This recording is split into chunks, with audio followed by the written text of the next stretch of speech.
Unang-una, walang maniwala na may corruption ang mga doktor eh. Walang maniwala na corrupt ang mga doktor o may doktor na kriminal. Walang maniwala na ang ospital pwedeng gumawa ng masama. Pero ito lang, bigyan ko kayo ng example. No? Perpetual sucor. Pag-aari ng mga madre sa Cebu. Di ba? Ano ang ginawa nila? Yung isang kaso na hindi makabayad, nasa court record yan ha, dinetain nila yung pasyente na 1 extra week. Anong ginawa ng ospital? Siningil nila sa Philhealth yung detention. Yung time na dapat di-release na, siningil nila sa Philhealth. There's a court case on that eh. Ano nangyari? Hindi pinayagan ng Philhealth sa ilalim. Yung mga talagang fraud investigator ng Philhealth, nakita na yung pattern na ginagawa ng sukor. Pinagalitan ng sukor, nagkaroon ng desisyon, suspindihin ang sukor. Perpetual sukor sa Cebu. Anong nangyari? Nag-resist ng perpetual sukor, nag-file ng case sa RTC. Natalo ang perpetual sukor. Umakyat sa Court of Appeals, natalo ang perpetual sukor. Ibig sabihin, talagang mali yung ginawa nila. Dapat suspended sila ng 3 months. Ayun ang labanan eh. That was the case. Kasi kung talagang naayos na, sa umpisa, naayos na dapat yan. Pero hindi, talagang nag-resist sila, lumaban sila, nung natalo sila, ano ginawa ng Philhealth Board? Finine lang sila. Ngayon, if this behavior of the Philhealth Board in allowing perpetual sucor to just pay a 200,000 peso fine is criminal.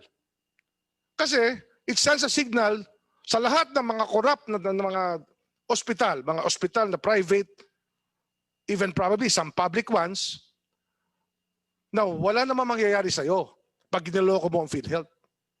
Wala mangyayari sa'yo pag ginago mo ang Philhealth. Wala mangyayari sa'yo pag nagnakaw ka sa taong bayan. That's a signal you're sending. If the whole Philhealth Board has to suffer, so be it. Pero just to let them get away with a slap on the wrist for something that cost the government so much to fight a case, for Philhealth to fight a case in court, and then for the board to just let it go, that's criminal. I will not accept no less than a case against them. I will not accept no less than a case against them. If you do not file a case against them, I will bring you to the ombudsman. It is not bad. If you don't find that criminal, I don't know what's criminal. That's toleration of fraud. You don't accept the example, you allow insurance fraud to prosper. I don't know. Pero anong pag-asa ng bansa natin kung pababayaan natin lahat ng taong ganito? Healthcare system natin. I-abolish natin ang Philhealth. Ano papalit natin? Dahil may mga taong ganyan? Kasi walang takot? Kasi makakausap mong pala yung board, pababayaan ka lang. Susulatan mo lang, mamamakaawa ka lang, dahil madre ka. Pababayaan ka lang. Eh, basically, yun ang nangyari. Yung attitude ni Dr. Duque is let them go, let them be. Eh kung ganyan ang attitude, ano mangyayari sa Pilipinas? Paano na lang ang taong bayan na laging tinatakot ng mga ospital pag hindi makabayad, tinatakot sila. Kinukuha ang titulo nila. Di ba? Kaya naghihirap ang maraming Pilipino pag meron nagkakasakit sa pamilya. Pag nagkasala ang ospital, baliwala. Pag ang tao ang nagkasakit, kawawa. Hindi pwede yun. That should not be. Then this country will go nowhere. Kawawa naman tayo. We know the fondness of the president for Dr. Duque, but we have to save the president from that fondness if we have to. And the healthcare system. It's not about Dr. Duque, it's about the healthcare system.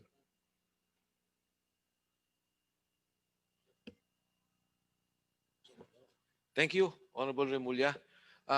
Thank you, Yusek Sugay. I'd like to recognize Congresswoman Stella Kimbo, who's in Zoom. Congresswoman Kimbo.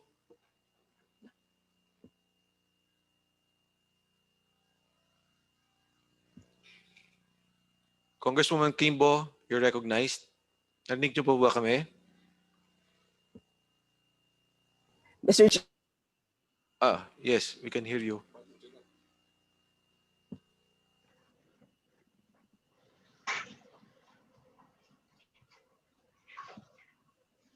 I'm happy that you're looking into the IRM.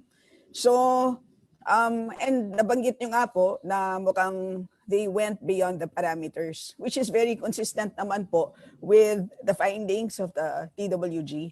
So, malinaw naman po dun sa IRM that the purpose for that is really for rebuilding. Kaya nga po yan ang ginamit for Yolanda. Ang tingin ko kasi dito, wala naman pong destruction na nangyari sa ating healthcare system. So una sa lahat, the question in my mind was, applicable ba ang IRM dito sa COVID situation? Again, because walang nangyaring destruction sa healthcare system. So that's number one. No? And so walang pagkasira, pero ginamit pa rin ang IRM. And di ba ang purpose nga ng IRM is if front load mo yung pera and big amounts are needed because nga precisely kailangan yan kapag nasira ang mga ospital, ang mga clinics. And again, ginamit ito for COVID. Pero ang application na nangyari is also for non-COVID. And in fact, in many hospitals, mas maraming ang pera ang ginamit para sa non-COVID compared to COVID. In fact, I think there were about 4 or 5 hospitals na halos 100% nga yung iba eh. 100% ang nakuha nila from the IRM ay ginamit nila entirely for non-COVID cases. So I'm happy, Yusek Sugay, that you're looking into this. So yun ang unang manifestation ko. But my real question really is, ano ba ang pwedeng gawin sa case payments? No, so nabanggit yung 3 cases na titignan ninyo, which is IRM and IT and then unfiled cases. Pero pag-iisipin naman natin, there are 2 things in my mind na kailangan talagang tignan eh. One is yung misuse ng isang case payment system. Na sa totoo lang, in theory, maganda sana ang case payment for purposes of cost containment pagdating sa insurance companies. Kaya lang, hindi siya nagamit ng tama in the case of Philhealth. Kaya nagkaroon nga ng yung tinatawag na collusive behavior. At sa ngayon, so lagi natin nababanggit yan. May collusion, may pagkokonsyaba na nangyayari between the hospital, halimbawa between regional officers as well as officers po sa central office ng Philhealth. So ang tanong ko is, have you looked into the possibility of invoking the Philippine Competition Act? Kasi klaro sa batas na yan kung ano ang penalties ng collusive behavior. And klaro din sa batas na yan na sakop po ang GOCCs. And as we know, Philhealth is a GOCC. So pagdating sa collusive behavior, tinitignan dyan kapag nagkokonsyaba ang entities na ang resulta ay nagkakaroon halimbawa ng price fixing. So in my mind, yung misuse ng case payments na nagkakaroon ng upcasing, in my mind, it can be interpreted as tantamount to price fixing. So ang ending is they end up fixing the prices of healthcare at levels that are way higher than what they ought to be kung walang collusive behavior na nangyayari. So, yun po yung first question ko, Yusek Sugay. Natignan nyo na ba ang Section 14 under RA 10667, which is the Philippine Competition Act. And ito po ay patungkol po sa anti-competitive behavior. Kasama po dyan ang price fixing na dala po ng collusive behavior. Yusek Sugay. Thank you, Mr. Chair, Congresswoman Kimbo. Unahin ko ho yung doon sa yung collusive behavior and the possible violation ng Section 14 ng RA 10667. Thank you, Congresswoman Kimbo, for pointing this out. And in fact, we are looking into this. I think si Secretary Guevara, I think who used to be part also of the Philippine Competition Commission, together with si Congresswoman Kimbo, she's very well aware of this provision of the law, and we are in fact looking into it. Medyo lang ho, this will take a little more study, no? So tinitignan po namin ito, and we hope to pursue a complaint with regard to this, kasi nga ho lumalabas yan. It's not just with regard to IRM or what, yan ho yung, I think yan ho yung isa sa pinaka malaking fraud to borrow the words ni Congressman Remulla kanina, it's one of the bigger fraud mechanisms doon sa Philhealth, no, yung collusion, or that collusive behavior. So Congresswoman Kimbo, we're looking into it, and we will report in due course kung ano yung finding namin dyan to the House, And also going back dun sa IRM, yun nga ho yun, and in fact, ito ho yung aming pinaka-thesis dyan, that with regard to parameters, si Philhealth ho, with regard to the IRM, fixed very well-defined parameters. That is, that aid will only be provided to healthcare institutions who wish to rebuild their healthcare systems critically damaged due to a fortuitous event, so that they may continue to provide healthcare services to Filipinos affected by the fortuitous event. Sa amin, malinaw yun. Yun ho yung malinaw na parameters niyan.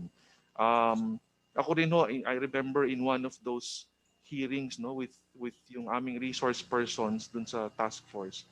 In fact, I personally asked one of the witnesses, sabi ko, bakit kayo nagpadala ng pera or bakit kayo nag-grant ng IRM with regard to a dialysis center? And I said very directly, what was critically damaged with regard to these dialysis centers? So yun yung tanong kasi yung malinaw yun. And I think they stretched those parameters too far. Ano ho naging sagot? Give me one example of an answer to that question. Ang Please. sagot ho nila dyan, may indirect damage daw or indirect effect dialysis center. So kaya nila. And they cited yung PhilHealth circular with regard to this, which talks about direct and indirect effect.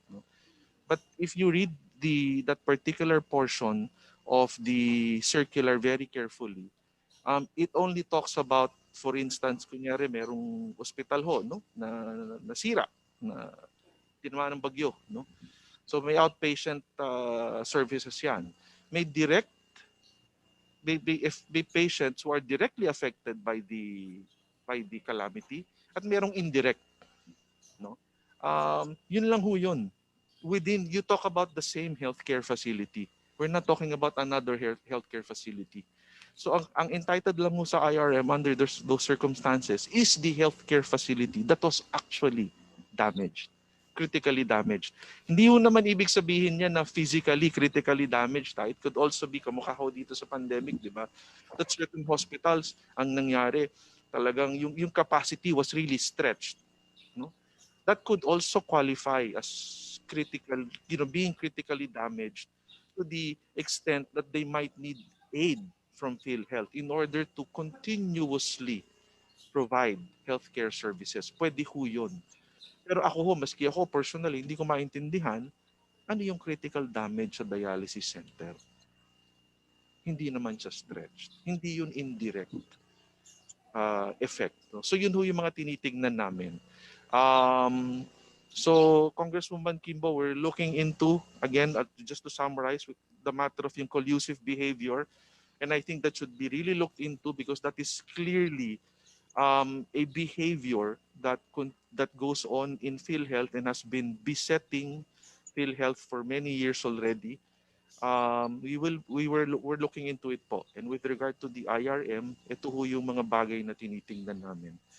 Yung kanilang paglagpas o yung hindi pagsunod dun sa parameters na malinaw na itinakda ng mga circulars which were issued by PhilHealth itself. Thank you, Mr. Chair. Salamat po, Mr. Chair, sa good news na shinare ni GOCC. And anyway, just to share the information, yung pong Section 14 or yung collusive behavior po among entities, yan po ang pinakamabigat na paglabag under RA 10667. In fact, ang penalty po dyan is a maximum of 100 million pesos at may kasama pong imprisonment dyan. So sa tingin ko, this is a good law to use para lang din po matakot na po yung mga may balak po na shenanigans dito po sa PhilHealth. And GOCC Sugay, just I'm not sure if you know, may MOA na rin naman po between PCC as well as DOJ, mismong si Secretary Guevara nga po ang pumirma niyan. So talagang that should facilitate po coordination between the two agencies. And ang PCC naman po kasi, ang weakness po or kakulangan sa capacity is in terms of investigation. So in other words po, talagang maganda po na magsama po kayo, mag-join forces na po kayo. Anyway po, for my next question, have you looked into how decisions are made po sa Philhealth? Kasi nga po, alam naman po natin na ang chairman of the board is the health secretary. But I don't know why, historically, parang pinapabayaan lang po no, ng DOH ang Philhealth on matters that are very important. Katulad na lang po sa budget request. No? So tinanong ko kasi right now po, no, for 2021 po, ang budget request ng Philhealth is 71 billion. And ang lumalabas is yung request na yan, sila lang ang nag-a-assess niyan. When in fact, the chairman of the board, which is the health secretary, should in fact know na and should participate in the process of determining a 71 billion budget request. So that's an example of big decisions that are financial in nature na parang it would appear na pinapabayaan lang ang Philhealth.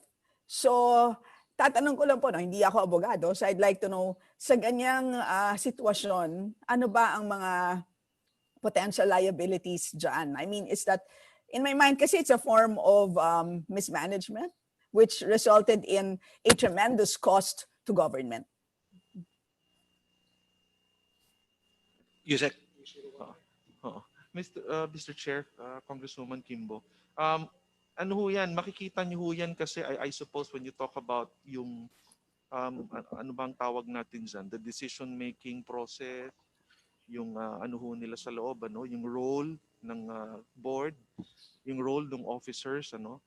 And I think this will be made very clear when we look into specific instances, so ano, like pagdating sa IRM, pagdating ho dyan sa kamukha yung the way the matter of yung IT was decided, ano, yung IT purchases, no, yung procurement, doon yung makikita kung paano yung takbo ng decision making. Kaya nga ho, normally when we talk about liabilities, criminal liabilities, meron ho yung kaakibat na administrative liabilities, ano. I think doon naman ho papasok yung with regard to the matter of how yung ating mga directors or officers performed yung kanilang functions, ano. Kasi kami, ang tingin namin dyan, and I think this is one of the major anchors, ano, nung aming IRM complaint is that alam naman ho natin lahat yan, yung mga corporate officers, may fiduciary responsibility yan doon sa kumpanya, no? But in this case, mas malaki ho dahil GOCC yan, no? So, Congresswoman Kimbo, Mr. Chair, siguro doon siya papasok. Now, with regard to how it should be managed from here on in, I think this is a matter which may be better dealt with by yung atin hong bagong CEO, ano, si Director Gueran, no. But yun lang, ulitin ko, pag may criminal liability kadalasan sa gobyerno, alam natin lahat yan, may kaakibat ho yan na administrative liability. So doon ho pumapasok yun with regard to the way we perform our functions as government officials. Di ba, ano, Yusek Sugay, pagka meron kang ginawang disadvantageous sa gobyerno, sigurado yan, tatamaan ka ng Anti-Graft and Corrupt Practices Act, Republic Act 3019. Anything disadvantageous to government, pwede kang tirahin dyan, di ba? And Yusek Sugay, anong role ng GCG dito? Kasi PhilHealth is a GOCC and mabigat nga yung isang provision dun sa GCG Act kasi annual ang renewals ng CEO. So ano pong, hindi ba may role din dito ang GCG? Hindi ba nila nakikita na meron ding management flaw dito? So siguro yun ang follow-up question ko po kay Kong Boying po. I mean, no, it's a question for you, Yusek Sugay, pero sinusugan ko lang po yung tanong po ni Kong Boying. Follow up on Kong Boying's question. Yeah, Opo. go ahead, Yusek Sugay. Unahin ko lang ho yung kay Congressman Remulla. totoo ho yun, ano? Basta disadvantageous, and the law says grossly disadvantageous to the government. Ano ho yan sa RA 3019? Kasi recently nauso sa atin puro mga plunder no? Pero nung sinauna ho, RA 3019 palagi yan, yung Section 3E, ano? Totoo ho yan. Actually, when you look at RA 3019, ang dami ho talagang pwedeng tamaan doon. Makikita nyo gaano kabigat yung responsibility ng mga tao sa gobyerno. Now, with regard to the GCG, ma'am, Mr. Chair, alam nyo, this is really something that they should be looking into. And ayaw naman namin nung pangunahan kung anong trabaho nila, kung paano nila ginagawa. But totoo ho yan, Congresswoman Kimbo, Mr. Chair, I think dahil GOCC ang Philhealth, dapat ho talaga, and I know for a fact that ito ho mga GOCC, in fact, they go through the usual training programs with the ICD, yung Institute of Corporate Directors, ganyan. Tapos they get renewed on a yearly basis, no? Yung ating mga kasama dyan, yung mga directors, yung ating mga CEOs. And I think this is something which may even the House may want to look into, no, with regard to the matter of yung supervision ho ng GCG with regard to these GOCCs. Kasi talagang ang dami nating GOCCs. At mabigat naman ho talaga yung trabaho ng GCG. So, Mr. Chair, that was actually my last question for now. Gusto ko lang i-mention na first time ko pong makausap si Yusek Sugay and he instantly earned my trust. No? So, napakasinsero po niya and napakagaling po. So, good luck po sa gagawin natin. Napaka-importante po. Huwag niyo pong susukuan yan kasi tingnan niyo sa ngayon po, no, dahil po sa malaking problema dito sa Philhealth, ay umaabot na ang diskusyon sa pag-abolish ng isang social health insurance program na again, sususugan ko yung sinabi ni Kong Boying, ang epekto po niyan ay sa poverty. Dadagdag po, sa aking estimate po, kung ma-abolish po ang Philhealth nang dahil sa fraud na hindi na natin makontrol, dadagdag ang ating poor individuals na halos 20 million po. So ganun katindi ang epekto ng when you face very big hospital charges, anyone can become poor easily. So sana po pagtulungan natin ito, and ako po ay may mahaba pong experience po sa research sa social health insurance. Anytime po you need help, let me know po. I will gladly help you. Thank you po, Mr. Chair. Thank you, Yusek Sugay. Thank you, Honorable Kimbo. In fact, Yusek Sugay, many of the points on the IRM, yung mga violations were from the Honorable Kimbo. Yung pong yung regions, tsaka yung mga yung mga nagkiklaim, upcasing cases, if I'm not mistaken, andito po sa aming report. So, thank you, Honorable Kimbo. With that, I now recognize the Honorable Barsaga. Maraming salamat, Chairman. Napag-usapan yung case rate system. Of course, we know for a fact na meron tayong upcasing at meron din tayong padding ng mga statements of accounts and other related documents para tumaas ang billing ng isang healthcare facility. At ito nga yung tinatawag nating collusive behavior. On the other hand, in the course of our hearing, we were able to discover na yung case rate, there is no circular coming from Philhealth, there is no guideline na in case na mas mataas, na in case na mas mababa ang billing ng hospital kaysa sa case rate, ang dapat ibayad ay yung case rate kahit na mababa ang billing ng hospital. And that was admitted on record by Mr. Pragas. So sa madaling sabi, kung ang cost ng hospitalization is only 20,000 but the case rate is 30,000, ang ginagawa ng PhilHealth, and that is their practice, ang ibabayad nila yung 30,000. Unfortunately, there is no regulation, there is no law, there is no circular ng PhilHealth na bayaran nyo ng mas mataas. And it was admitted in the course of our investigation. At sana pagtunan din to ng pansin. Kasi kung sasabihin natin Republic Act 3019, automatically, they have caused injury to the government, they would be liable, at alam naman natin bilang abogado, Republic Act 3019 is a special law. It is a mala prohibita. There is no criminal intent necessary. As long as the law has been violated, they would be liable even though they invoke good faith.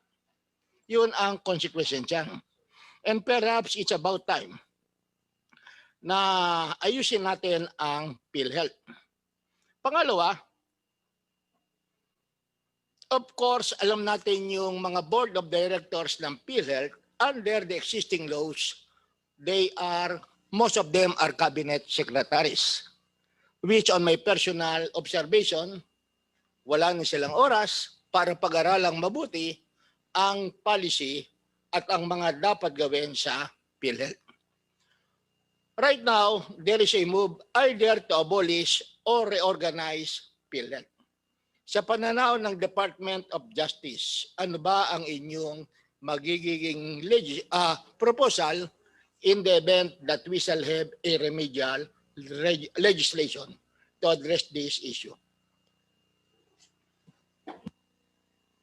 Yusek Sugay. Siguro, unang-una with regard to the matter of the upcasing, and I think, yung nabanggit kanina ni Congresswoman Kimbo rin yan, tingin ho namin, from our understanding nung upcasing at yung kaso ho na ganyan, yung case rate system ang tawag ho, kung tinignan nyo, tama naman ho siya in principle, yung konsepto niya, kasi it makes for an easier determination of yung kung magkano yung dapat ibayad. Kumbaga parang nakapackage na. Maybe it's just a matter, I suppose, of more regulations or maybe fine-tuning it more, having more levels doon sa mga bawat rate. But I guess for purposes of siguro cost analysis or cost benefit, baka ho mas maganda siya talaga in the long run. Kailangan lang ho siguro talaga tignan siya ng mabuti. Paano siya, how it is being done in practice, baka naman masyadong malawak yung ating mga rates, yung package rates. So I think that is something that needs to be looked into, and that's something that the new management ng Philhealth they might want to look into. Pagdating naman ho dyan sa kung ano ho yung tingin namin, alam nyo ho, I think siguro ayoko naman pangunahan si Secretary tungkol dyan, at yung Kongreso kung anong dapat nilang gawin. But maybe siguro ho, but I think lumalabas naman ho yun doon sa report ng task force. Maybe we should really look at Philhealth more for what it really is. Unang-una, it really is an insurance enterprise. That's what it is. Kailangan ho talaga siyang patakbuhin that way. It has to be run by professionals that way. And we have to, I think lumalabas naman sa report yan ng task force that we really, kung DOJ lang masusunod, and I suppose also from the point of view ng mga abogado in general, dapat ho malinaw na yung mga nakaupo doon nakakaintindi kung ano ho yung ginagawa talaga. Yusek, if I may cut you, mabilis lang po. Kasi binanggit nyo yung case rate system. Tama po yun Dahil globally, ginagamit yung case rate system, global funding, fee for service, combination of which, ginagawa po yan sa iba't ibang bansa. Pero hindi po ba ninyo nakita dito sa Philhealth na ginamit yung isang polisiya, case rate system, in this case, para maisagawa yung sindikato, yung modus operandi that we are talking about? Is this, kasi sa akin sa hearing na ginawa natin from 2013 to date, hanggang dito sa COVID, consistent yung ganitong kilos at kaya po tama kayo, dapat lumalim pa at makasuhan talaga yung mga gumamit ng ganitong klaseng modus operandi. Mr. Chair, makikita naman yung lalabas niya, kaya lang kailangan lang pag-aralan pa ng mas malalim. Tsaka ako, tingin ko, sa akin ng personal na pananaw, siguro, yun nga, kailangan tignan. Baka naman masyadong malawak yung ating bawat case rate Baka kailangan mas masinsin, di ba? Yun po, hindi kaya sinadya yun. Baka ho, Okay. And I think that is something that should be looked into. Kasi Yes. minsan baka nandun ka sa pinakamababa na level nung particular case rate, But you're actually allowed, to charge yung todo, Kasi yun yung sistema ng case rate, So I think that should be looked into, at saka ho, mas importante, gawing mas masinsin bawat rate. Well, Siguro ho, I don't know. I think that's... Ang observation ko lamang, Yusek, doon sa case rate, kahit na mataas yung case rate sa actual billing, yun namang excess. Hindi man napupunta sa pasyente eh. Pumupunta sa healthcare facilities and perhaps to doctors. As a matter of fact, based on our investigation, billions of pesos ang overpayment. And this is possible na mayroong overpayment although nagkaroon na ng upcasing, although nagkaroon na ng falsification ng documents. And that is my point. Ang point ko lamang, there is no legal basis na pag mataas ang case rate as compared to actual medical expenses, ang ibabayad ay yung case rate. There is no provision in the law, expressly or impliedly, or even in the circular of Philhealth. And that was admitted. That is my only point. Mr. Chairman, relevant to the discussion. Yes, quick interjection. Ito lang yung kasi yung napag-usapan na rin yung case rate, no? Kasi kagaya sa cataract, 16,000 per eye. So, halimbawa, yung isang mag-asawa o kaya isang worker na insured, ang dependent niya, parents niya. Ang isang tao, 16,000 per eye ang mag-cataract. So, ang napakataas niyan kasi ang lalabas diyan, kung 2 sets of eyes, 64,000 na kagad ang gastos ng gobyerno. Ang binayaran mong premium, 2,500. Pinag-usapan natin, you mentioned earlier about running it as an insurance company. Basta ganyan, talaga you run it to the ground. Kasi pag ganyan ang iyong case rate na ibibigay na napakataas, napaka-attractive na gawing industriya. At ginawa. Diba? Ginawa na. Ginawa na industriya yan. No? Sa Pangasinan, meron dyan Fatima Hospital. Marami na gumawa nito eh. Kaya sinasabi nga natin, ito ang recommendation ng isang former Philhealth board member. Maybe you can ask him for his opinion, no? Dr. Jack Arroyo Jr. Maganda yung kanya sinulat dito eh.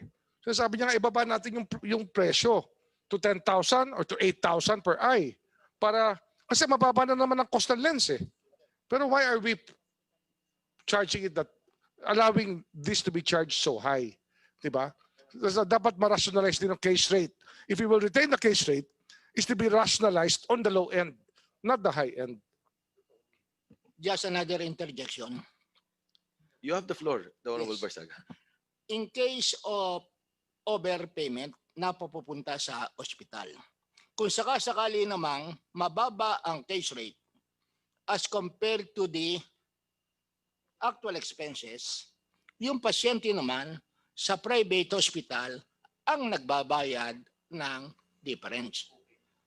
Yes. And in public hospital, kung ikaw naman ay Philhealth member at naging Philhealth member ka because you are an employee either in the public or private, kung mataas yung actual billing expenses mo, magbabayad ka rin ng difference.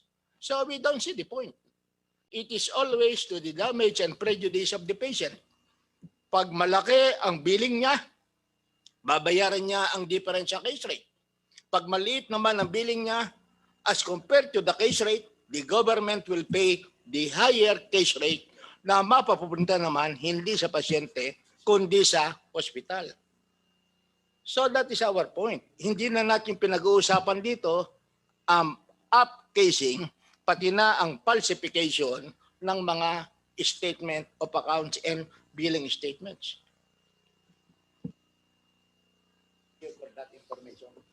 Thank you, Honorable Barsaga. Yes. Before Yusek Sugay, would you like to react? Okay, so thank you. Before we proceed to the Honorable Barbers, can I recognize Attorney Dante Geran of Philhealth? Magandang umaga po, Attorney Dante.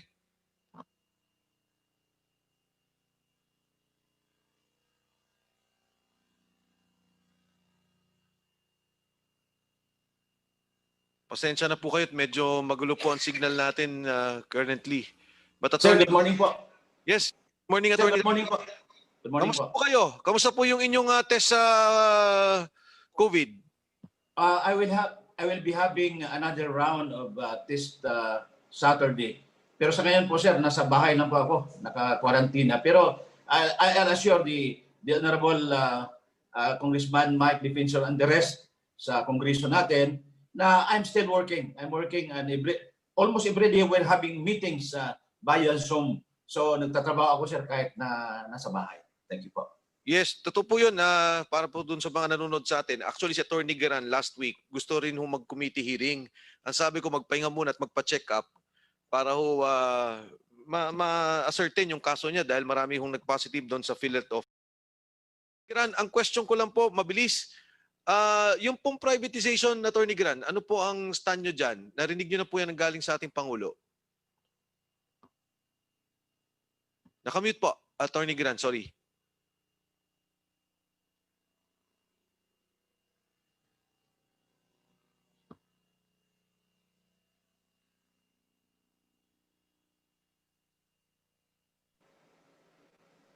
Okay na po, Attorney Geran? Wala pa rin po.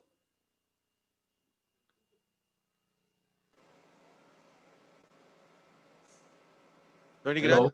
Hello? Yan po. Hello. We first and foremost, sir, we respect the wisdom of the president. But kung i-privatize po ang Philhealth po, ano mangyari po sa ating mga miyembro? Kahit na nakita ko na in my just 2 weeks of stay here sa Philhealth, meron na po akong nakitang ideya po. Now, pag i-privatize natin ito, saan pupunta itong mga miyembro natin? Na meron tayo sa Philhealth, meron tayo tinatawag na outright membership. Kahit hindi ka pa miyembro, pag pumunta ka sa hospital, miyembro ka kaagad. And then outright eligibility. Saan natin kukunin ito pag i-privatize natin ito? And then how much will be the cost of for our people if we privatize this? And ang isa dito, sir, nakita ko pa, pag i-privatize natin, we people in the government, I'm very passionate. Ano mangyari sa atin sa gobyerno? Are we telling the people of the Philippines and the world that ang mga tao lang sa pribado ang marunong magtrabaho ng tama? Hindi marunong ang taga-gobyerno katulad natin? Wow, hindi maganda po yan, sir. It will send a wrong signal to our people that people in the government cannot be trusted. Thank you, sir. Maraming salamat, Attorney Dante Geran. It gives us confidence na yan po inyong pananaw at paninindigan. And of course, as we have said before, we will support you. Now, Attorney Geran, if you can stay sa Zoom, I would like to recognize the Honorable Barbers. Congressman Barbers is recognized.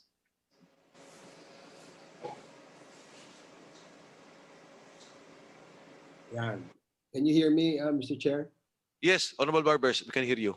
Magandang umaga po sa lahat, Mr. Chairman. At yung aking tanong earlier was already asked by Congresswoman Stella Kimbo. No? Kasi gusto ko lamang pong sanang tanungin kay GOCC Sugay, in the report that they submitted to the President, did we include in your findings yung collusion between the private sector at saka yung mga taga-Philhealth? Was that ever in that report? If not in the report, Yusek Sugay, yung mga findings nyo siguro. Yes, go ahead, Yusek. Can you please reply? Mr. Chair, just di ko lang humalala exactly, no, pero makikita niyo naman doon pag nakita when you talk about, for instance, yung IRM, or when you talk about yung mga issue ng mga case rates, lumalabas naman ho doon, nandun yung collusion na yon. But was it specifically spelled out doon sa report? As far as I know, hindi naman ho ganun ka-specific, no. But makikita niyo po with the specific issues that were raised or which were tackled doon sa report, yung the matter of collusion. Ano ho yun? It underpins yung mga issues ho na yun.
Kong Barbers. I'm sure na hindi pwedeng Gayan, no? Okay. And in fact, meron na nga ho tayong mga paulit-ulit na pinag-uusapan na involved yung mga ospital, yung mga doktor. Papunta ho tayo dyan. And in fact, as we go along, as I was saying earlier, as we go deeper into yung mga transaction, lalo na pagdating sa regions, dyan ho lalabas talaga yan. So, kasama ho ba yan sa report specifically? Pag binasa nyo ho yung report, makikita nyo, it really underpins it. Kasi yung collusion between yung Philhealth tsaka yung private hospitals, practitioners, yung mga ating professionals, nandun ho talaga lahat yan. And invariably, madadamay ho talaga sila dyan kasi hindi naman mangyayari to kadalasan, hindi sila kasama. Yung ating mga doktor, yung mga hospital. So ganun po. Yun lang kasi we wanted to make sure I'm quite impressed Yusek, Mr. Chairman, sa bilis nung report na ginawa ng DOJ, no, while the House and the Senate is still having their own investigation. Immediately DOJ came up and submitted a report to the President. Now my next question, doon po ba sa report nyo, Yusek, ng DOJ submitted to the President, did you consider the findings, of the Senate and the Congress, the lower house, in the investigation of Philhealth?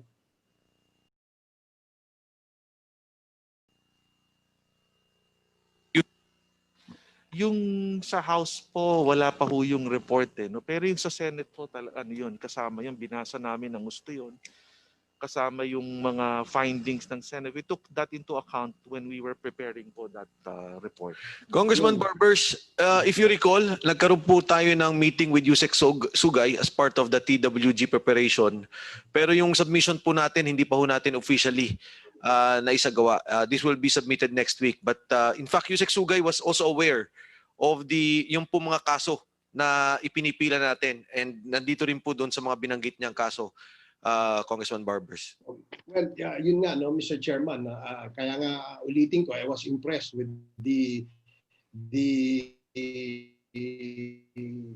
immediate submission of the report to the President, considering only that some points that they raised in this report were taken from the investigation in the Senate. But Yusek, Sugay, I modesty aside, I think the investigation that the House is doing is more comprehensive, so to speak. In fact, marami kaming issues that we raised.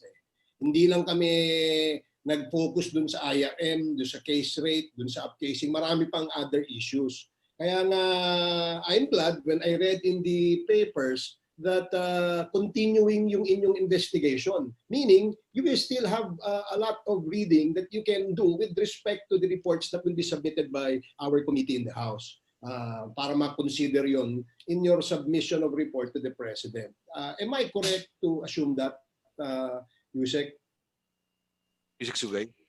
Mr. Chair, actually, sasabihin ko nga ho sana earlier, kung yung report nga ho na hindi pa yata na-turn over sa amin, hindi pa yata finalized. But kung kamukha ho na pag-usapan natin sa meeting noon kung ano ho yung gusto ninyong i-turn over sa amin, whether by way of yung mga specific complaints or in this case yung report, kasi nga ho, naalala ko yung napag-usapan natin, marami naman ho talaga kayong natingnan na issues, no? Hindi lang yung IRM, not just the big ticket items, pati yung talagang mga detalye nandoon na pag-usapan natin. And for purposes of determining which particular cases or which further complaints need to be pursued against Philhealth officials and even the healthcare institutions, the erring healthcare institutions and healthcare professionals, makakatulong po yung report ninyo. So in that respect, we will take into consideration po yung report ninyo and kami hinihintay namin, we welcome it. Okay, salamat Yusek. Balikan ko ulit yung sinabi kanina, yung collusive behavior. No? Maganda yung point na ni-raise ni Congresswoman Kimbo na yung Department of Health Secretary, who is the chairman of the board, must do a little bit more. No, hindi pwede yung papabayaan lang niya, no. Kagaya nga niyang usapin tungkol sa nangyayari ngayon, ang kanyang laging statement ni Secretary Duque ay I haven't attended the meeting of the board or I was not a signatory to that, etc., etc. So this clearly is an evasion of responsibility of being the chairman of the board. And the question raised by Congresswoman Kimbo kanina, kung ano ba on the point of view of the lawyers like you, yung hindi paggawa ng, hindi po ba non-feasance yung action na yun na ginawa ng Secretary of Health where he will also be administratively liable. Tama ba yun, Yusek? Mr. Chair, pag-aaralan ho namin yan, totoo ho yun, ano, kung titignan nyo ho talaga, syempre, paano ho ba, how was PhilHealth managed all these years, di ba? We look into that. We've been looking into it, lalo na with regard to, kami, balikan ko lang, kunyari, yung pinag-uusapan natin yung IRM for instance. So far, nakikita namin, tama naman yung policy, no? Tama yung rules. Maybe it was in the implementation, ano? And I think that's a matter for the executive officers, no? Tama ba yung policy with regard to that, which is really kung ano yun yung papel ho ng board, di ho ba? Yun ang papel ng the chairman, no? Policy setting yung board, no? Magkaiba ho yun dun sa implementation. Titignan ho natin, we need to look into it further. Do they have oversight functions with regard to this, yung implementation or yung ginagawa ng ating executive officers? Did they exercise yung oversight function properly, no, as the board, no, not just as policy setting, also yung oversight, did they do that? So yun ho, titingnan natin lahat yan, na tinitingnan pa namin. And kung nakita nga namin that even during the implementation, baka wala silang ginawa, hindi sila gumalaw when they should have, by way of oversight, kung meron nga silang ganung function under the law creating yung PhilHealth, titingnan ho natin yan and we will see and we will determine if there should be corresponding liabilities with regard to this. Well, isang interjection lang from the chair. You have to remember, Yusek Sugay, that since 2001, Dr. Duque has been a part of the board of PhilHealth for at least 12 years. Siya ang pinakamahabang serbisyo o papel sa PhilHealth sa past 20 years, actually. He's the longest tenured person in PhilHealth, besides the executive officers who are now SVPs. Kaya kung titingnan natin, Yusek Sugay, we really have to study the role of Secretary Duque here. Kasi lagi niya sinasabi, wala siya responsibility. How can you be the chairman of the board and say you're not responsible for anything? That is not the behavior of a responsible person. Yung lagi mo sasabihin, wala ako dyan, hindi ako yan. Hindi pwede yun eh. Where does the buck stop? Sino ba ang responsible talaga? Lagi mo ba sasabihin, executive officers lang? O yung taong matagal na nandyan, na alam ang lahat ng kalokohan, pinapabayaan lang? I mean, by default, it's him. I don't see why people are even thinking of other things but the responsibility of Mr. Duque. That's all. This is my interjection. Go on, Congressman Barbers. Congressman Barbers, please proceed.